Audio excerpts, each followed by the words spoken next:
Seja bem-vindo, Carlos Mink, tudo bem? Tudo bem, bom dia, Daphne, bom dia, Marcelo Auler, bom dia a Bom todos dia, que nos acompanham. bom dia, Mink. Tudo bom contigo? Olha, tudo bom é uma expressão em desuso, viu? O Trump a cada semana inventa uma guerra. Na Assembleia, cada dia prendem mais um deputado. Esse tudo bom é uma Hoje ainda não expressão. prenderam ninguém, né? Hoje ainda não prenderam Mas ninguém, né? o dia não acabou ainda, Marcelo. Mas olha só, mas ontem circulou uma história cabeluda, né? A lista do Adilchinho. É Como é verdade. que Tem você viu gente que isso? não está dormindo por causa disso.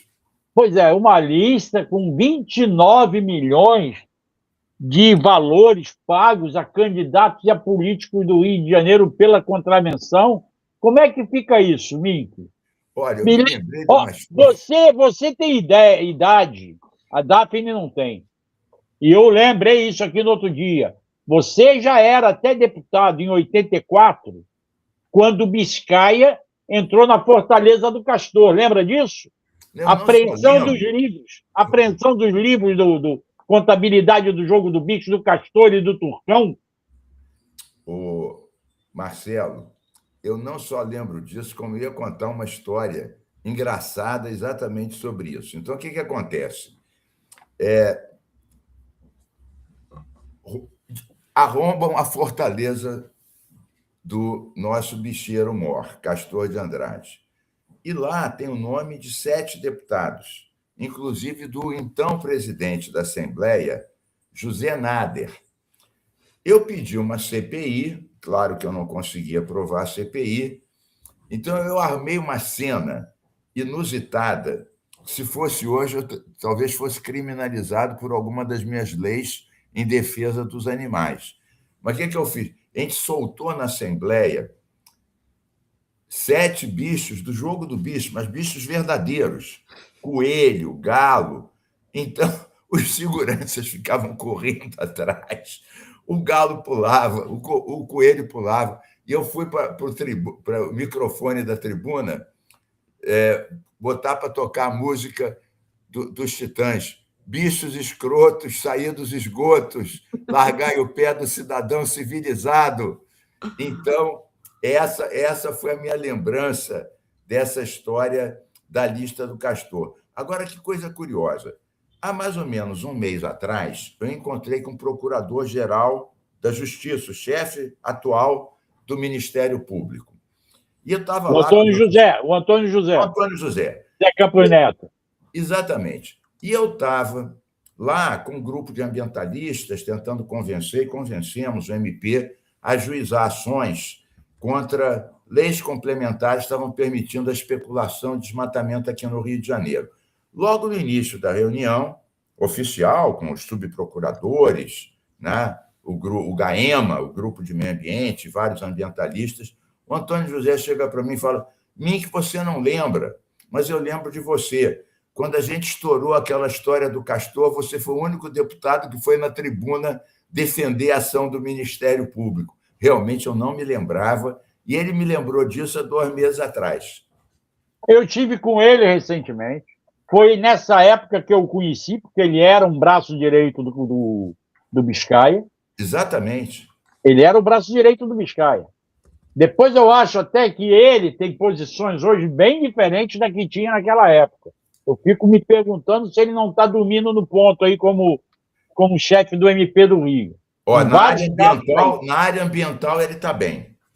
Na área ambiental ele pode estar bem, na área criminal eu não sei. Eu também Eu não acho posso que te dizer. estou Não vendo a posso, Polícia Federal agir mais rápido do que ele. mas não há dúvida. A Polícia Tem. Federal é o nosso orgulho, vou te dizer.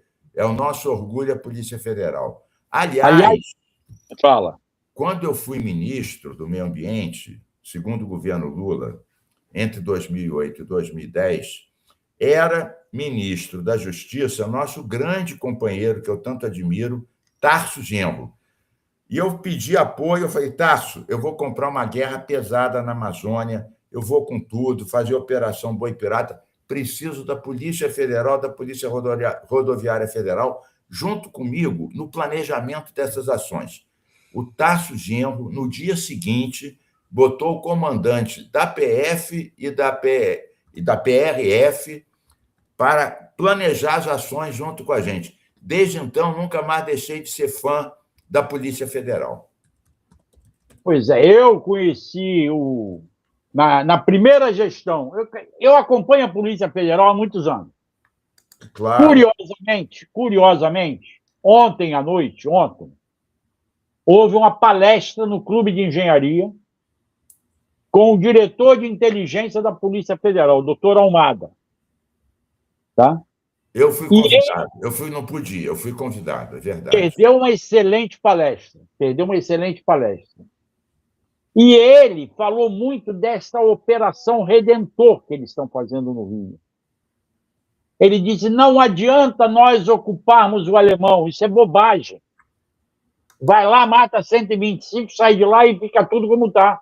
Como eu já falei aqui, no dia seguinte da mortandade de 120 lá, eu estive lá e vi que estava tudo continuava igual. Eu também falei aqui, nesse programa, dizendo que 2 dias depois tinha uma fila enorme para ocupar o lugar daqueles 120 que tinham sido assassinados. Não, e ali, não dos 120, porque entre os 120 o pior é isso, tinham muitos inocentes, que não tinham nada a ver com nada. Tinha pessoas de outros estados, tinha inocentes.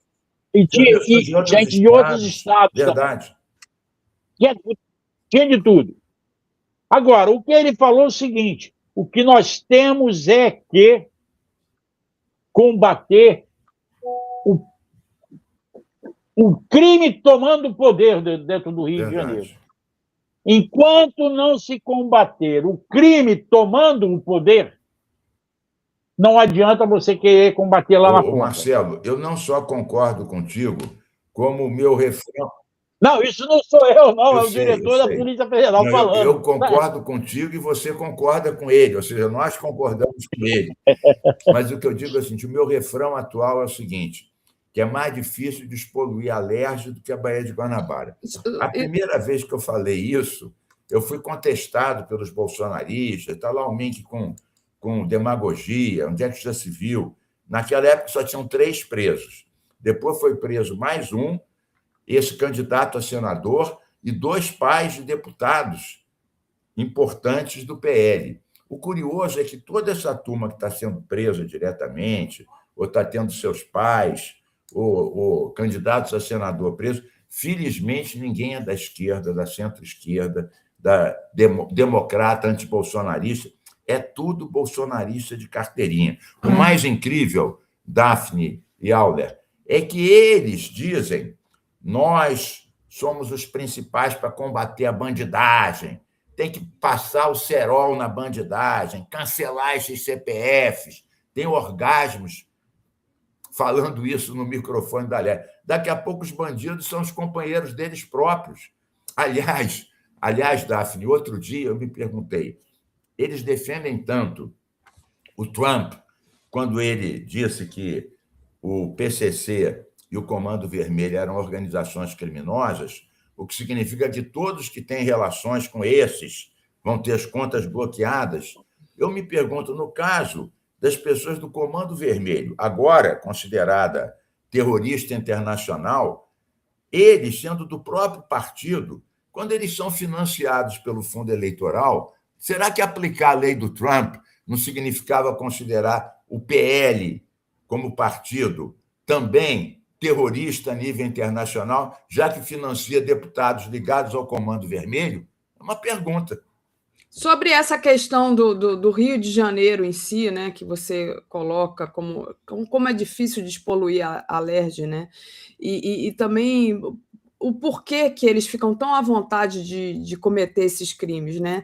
Pegando as planilhas lá do Adilcinho, com a ocorrência desses repasses ilegais, quais são? A gente tem ali o nome, não apareceu, mas a polícia está fazendo um esforço para ver se aparece o nome do Cláudio Castro. Tem o filho do...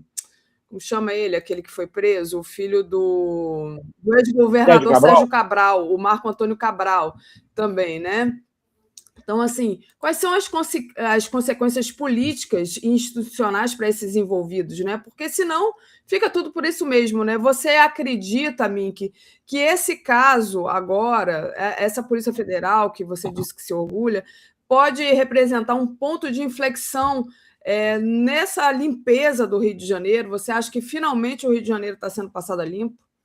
Olha, eu não seria tão otimista assim com a sua última afirmação, mas eu sim acho que essa exposição, prisão dos principais aqui do Rio, o governador Cláudio Castro, inelegível, vai ser preso a qualquer momento. O ex-presidente da Assembleia está preso, Bacelar, TH Joias e seus amigos, e vários outros, o Thiago. Aliás, duplamente preso, tá? Lembra isso? Dois mandatos de prisão, em dois casos diferentes. É verdade. Daqui a pouco vai ter música. Mas, então, eu acho que a direita ficou realmente fragilizada, porque parece aquela música que a Elis Regina cantava: cai o rei de paus, cai o rei de copas, cai o rei de ouros, cai não fica nada. Então, eles estão realmente um a um. As lideranças estão... Eu acho que o baque disso vai ser forte. Eu acho que o Eduardo Paes está se fortalecendo, ele pode ganhar no primeiro turno. Eu falei com ele hoje de manhã, com o Eduardo Paes. Eu propus algo para ele, e eu agora digo para vocês aqui em primeira mão que ele aceitou. Só vocês estão sabendo disso, porque esse compromisso ele firmou comigo há meia hora atrás. Os principais programas que a gente tinha ligado à reconquista social de território, que era Fábrica Verde, Ecomoda, Ecobuffet, Jardineiros Comunitários, quer dizer, a polícia desarmar a bandidagem e o Estado entrar com um programa social, esportivo, formação profissional, ciência, estágios. Ele topou. E a gente vai lançar esse compromisso com o desfile do Ecomoda. A gente está vendo se vai ser na Lagoa Rodrigo de Freitas ou em outro local. Esse compromisso o Eduardo Paes firmou comigo há meia hora atrás. E eu estou convencido que ele pode ganhar em primeiro turno. Eduardo Paes não é um homem de esquerda, tem muitos defeitos. Agora, uma coisa é certa: nunca apareceu ele metido em confusão, e eu acho que ele vai mudar bastante. Eu acho que as bancadas de centro-esquerda e centro e da esquerda vão crescer, as bancadas do PL, com todos esses casos de corrupção, não vão diminuir, e eu tenho a esperança, e estou trabalhando fortemente por isso, que a gente possa reiniciar, eu não vou dizer nos libertar de todos esses males, porque já seria um otimismo incurável, mas pelo menos retomar um ciclo onde os tentáculos do crime não se apoderem da política pública no legislativo e no executivo. Mas vocês vão comprar uma briga, viu? Porque o jogo é pesado, né? Não, é pesado, mas eu sei que esse jogo é pesado há algum tempo, desde o dia que eu soltei literalmente os bichos na Assembleia, e um dos que estava na lista era o próprio presidente da Alerj, que depois ele foi nomeado para o Tribunal de Contas. A gente ainda conseguiu, com uma ação durante 3 anos, tirar o Nader do Tribunal de Contas com o seguinte argumento: para ser do Tribunal de Contas tem que ter uma ficha limpa, né, uma experiência conhecida. A gente dizia que o Nader, o que ele tinha era uma ficha corrida extensa, e a gente conseguiu tirar o Nader do Tribunal de Contas por 3 anos. Então, a briga já é antiga desde aquele tempo, mas ficou muito pior. Isso realmente, essa degradação, né, misturando corrupção com bolsonarismo, com o aumento do controle territorial por parte das facções, e o discurso da segurança foi aprisionado pela direita, e depois foi demonstrado que os maiores bandidos estavam nas suas próprias fileiras.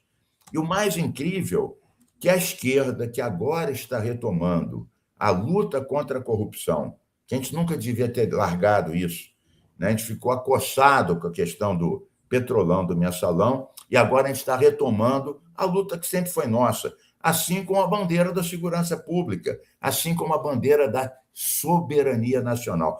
A nossa sorte Daphne Auler, é que a gente erra muito, mas essa turminha erra muito mais e estão comprometidos com a corrupção e com o crime de uma maneira que agora está vindo à luz e é um bom momento para a esquerda se reapossar com conteúdo e firmeza dessas três bandeiras: combate à corrupção, segurança pública e soberania nacional.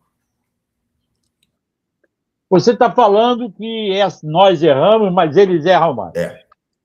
Eu estou lendo na imprensa hoje que ontem, além de tudo que já está rolando em Brasília, como, por exemplo, o impedimento de visitar o pai, o Flávio comprou uma briga aqui com a bancada do Rio, ao ir visitar Caxias, aonde ele esteve com o prefeito, o Netinho Reis, que vem a ser sobrinho do Washington e da Jane Reis.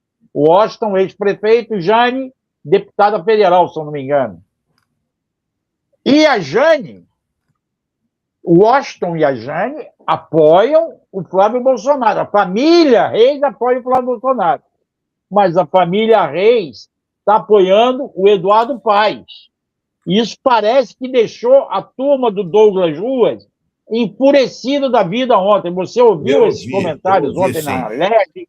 O que você ficou sabendo dessa confusão toda criada aí? Veja bem, isso também é ambiguidade da política. Como a gente tem no Brasil poucos políticos realmente ideológicos, alguns à esquerda e outros à direita, e uma massa aqui no meio que vai para cá e vai para lá, e é muito fisiológica. Então, o que acontece? O Eduardo Paes, para meu desespero, mas isso não impede que eu esteja empenhado na vitória dele, porque é a vitória também do Lula contra o bolsonarismo aqui no Rio de Janeiro, escolheu para vice a irmã deles. E a irmã deles, que não tem mandato, né, ela é casada com um pastor, ela já disse que é bolsonarista. Então, ela é Bolsonaro e Eduardo Paes. O Eduardo Paes fez um cálculo que eleitoralmente eu entendo, mas que ideologicamente me causa um certo embrulho no estômago. Que ele diz o seguinte: bom, a esquerda não tem outro jeito senão votar nele, ou no primeiro ou no segundo turno, né? Só o PSOL é o único da esquerda que vai ter um candidato, que não vai ter grandes votos, e vai apoiá-lo no segundo turno contra o Douglas Ruas, se tiver segundo turno. Então, o raciocínio dele é o seguinte: como a esquerda está comigo, eu tenho que fazer acenos para quem? Para a direita. Então, vai puxar lá, né, na ânsia de crescer na Baixada, para vice uma bolsonarista que disse que vai fazer campanha para o Bolsonaro. Então, meu caro, isso daí, o Brasil deve ser um dos poucos países onde essas contradições emergem de forma tão normalizada e escancarada. Agora, o Rio de Janeiro não é para principiante, né, Mink? Não, não. Então, Duque de Caxias é um dos principais colégios eleitorais do Estado, né? E essa família Reis exercendo essa grande influência lá. Como é que você vê essa movimentação política? Se isso pode reorganizar as forças políticas da Baixada Fluminense, o Eduardo Paes ganhando ali no primeiro turno, como é que você acha que, sim, tudo bem, ele está procurando o apoio dessa bolsonarista, o apoio da direita, mas ele ganhando, isso já não digamos assim, invalida um pouco, fecha um pouco para o bolsonarismo. Esse bolsonarismo que está em queda, tem vários partidos agora que estão largando a mão do Flávio. Sim, né? Você tem razão. Inclusive, aqui, o Eduardo Paes tem conquistado apoio de muitos prefeitos de partidos que nacionalmente são alinhados com o bolsonarismo. Agora, veja, eu acho que está havendo várias movimentações diferentes no interior e na Baixada, né? Eu estou com essa sensação de que nós, da esquerda, da centro-esquerda, vamos avançar mais. Mas vamos combinar, o eleitorado do Rio é conservador, na sua maioria, assim como o eleitorado brasileiro. A esquerda, ela consegue romper a bolha quando o Lula, sobretudo, chegamos nos programas sociais, esse fim da escala 6x1, eu tenho rodado aí, não se fala em outra coisa, eu acho que é a grande batalha do momento. A questão da soberania pegou, né, no que a família Bolsonaro conspira contra o Brasil, né? O Flávio foi dizer que era um mau momento do tarifaço, era melhor que ele fosse depois da eleição. Como é que um sujeito fala isso? Até o agronegócio e outros setores ficaram espantados com a desfaçatez, né? Com o sincericídio entreguista desse Flávio Bolsonaro. Então, eu acho que é um bom momento para nós. Isso não significa que o Lula já ganhou, isso não significa que a esquerda vai ter maioria no parlamento, mas a gente está avançando. Ontem eu encontrei o Marcelo Auler, por acaso, junto com a Benedita, né, que está na frente aqui na pesquisa, e muita gente não imaginava. Em São Paulo, as duas mulheres que estão à frente na pesquisa para o Senado são a Tebet, que é do PSB, e a Marina Silva, que está na Rede. Quem diria?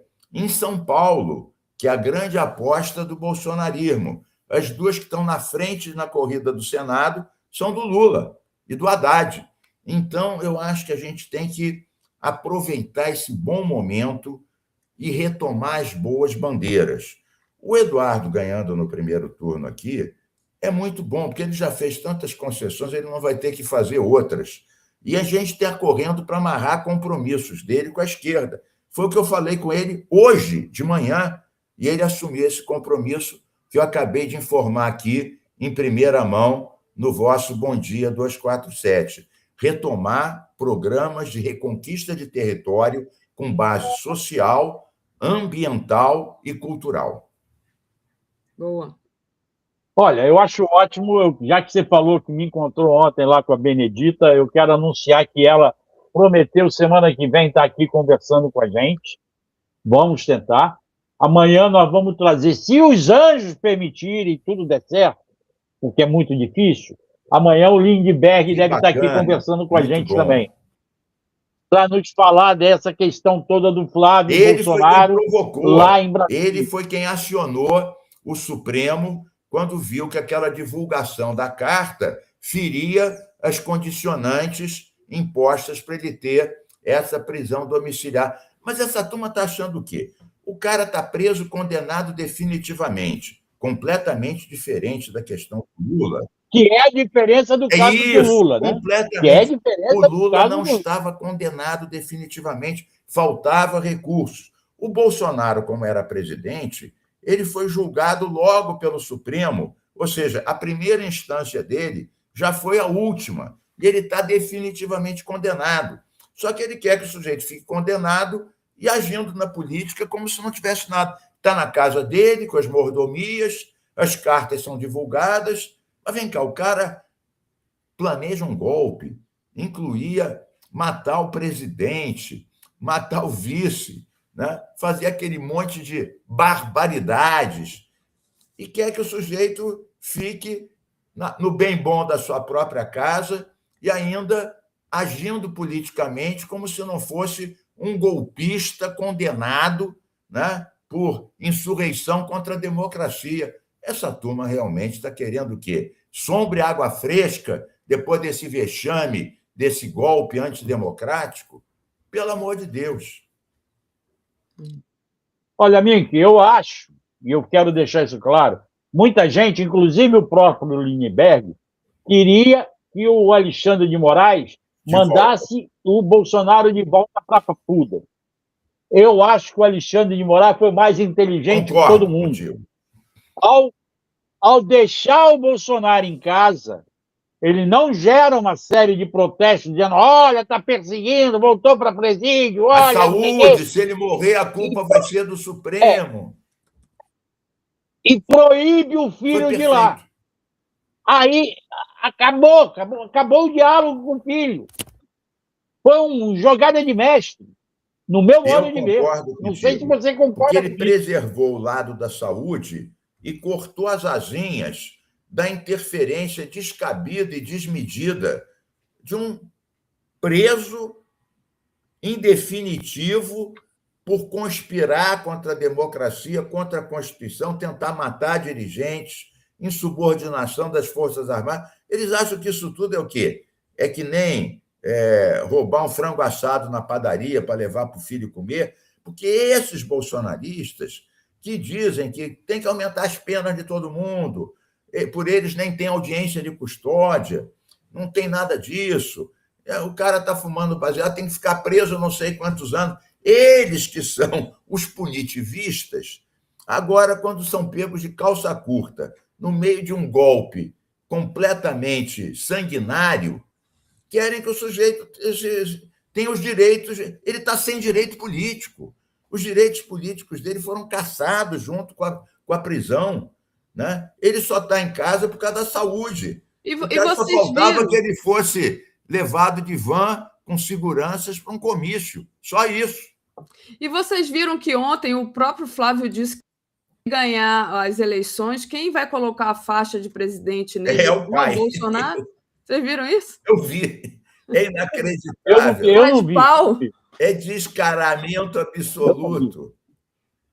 E vamos combinar. O Lindbergh, ele está bem na fita, porque ele assumiu essa posição de ficar marcando sob pressão em cima.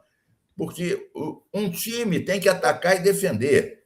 E ele está marcando sob pressão no bom sentido, mas usando a Constituição, as leis, no caso, os condicionantes e restrições dessa prisão domiciliar, que eram publicamente conhecidos de todo o país e foram descaradamente descumpridos. Quer dizer, a turma punitivista, nesse caso, quer a impunidade.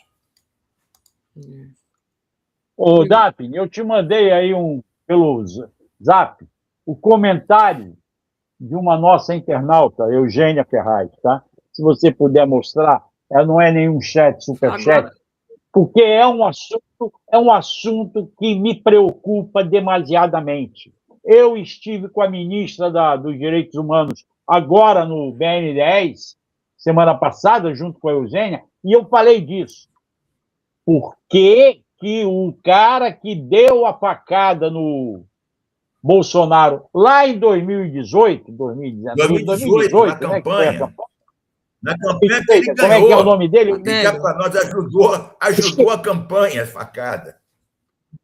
Pois é.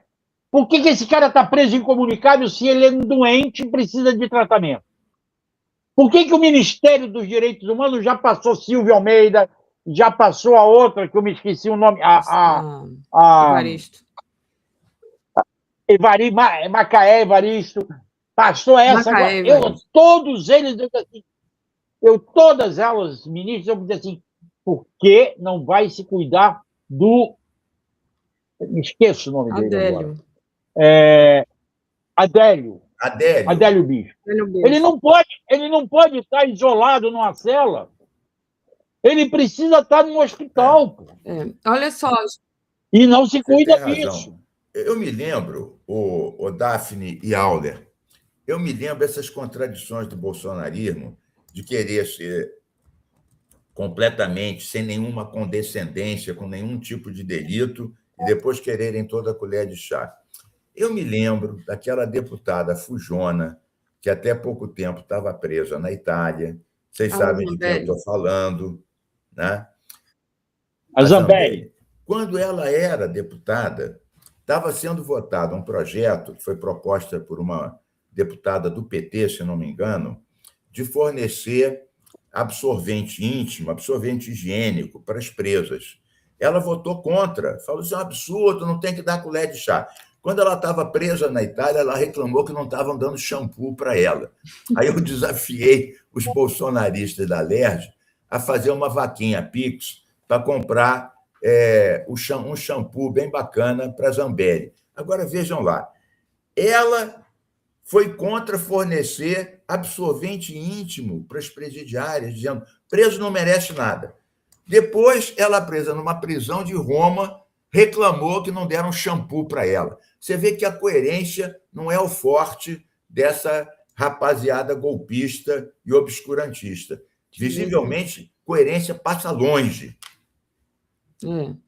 Gente, eu queria agradecer, Carlos Mink, a sua presença mais uma vez aqui, agradecer ao Marcelo também, a presença dele, e, enfim, as notícias, e vou dando continuidade aqui, deixar sempre essa porta aberta para você, Mink. Muito Olha, obrigada. para vocês aqui, o meu reconhecimento dessa tribuna de altíssimo nível, que permite aprofundar os temas, né? Pegando muitas impressões, pessoas de diferentes áreas, e conclamando aos nossos que estão assistindo aqui de contribuírem com esse Bom Dia para garantir a existência com dignidade dessa tribuna democrática. Importante. Obrigada, Mink. Obrigado, Obrigada, Mink. Saudações Obrigado, biodiversas e planetárias. Valeu, tchau. Para você também. Daphne, até amanhã. Vamos voltar amanhã aí e continuar a conversa sobre o Rio de Janeiro. Muito bem, Beijo. gente. Mais um minuto.